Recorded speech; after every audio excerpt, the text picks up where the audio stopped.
Okay, in this video, we're going to have a look at how we can get seawater and how we can make it so it's suitable for us to drink so that the water is potable. Okay, so it's done in a couple of different steps in order to do this. First thing we need to do is we can collect the seawater and we can evaporate it. And we know from our experiments in class that evaporating seawater would leave any of the salts that seawater contains behind.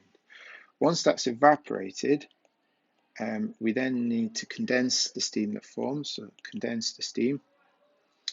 And once we condense it, condense means we're going to change it from steam to from a gas to a liquid, so we start to form our water again. At this point, the salt will remain inside the seawater. The salt will not travel with the steam. So salt will remain in the seawater. Okay.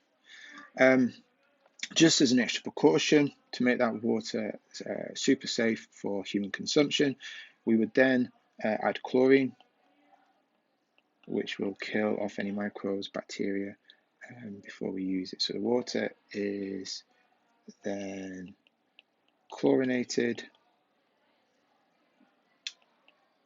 for extra safety, just to make sure it's going to be safe for consumption.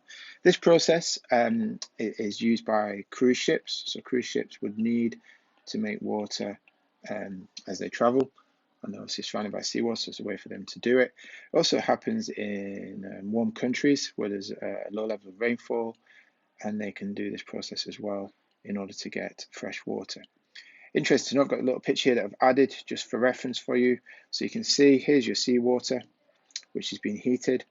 This evaporates, so that steam comes up through here, through the condenser, and in the condenser this will be surrounded or made to be cold to help that condensation happen. So we start to get our liquid forming, and this liquid water is going to contain none of the salts that sea has here. So this is fresh water, and we'd add the chlorine to this in order to ensure it's safe for humans.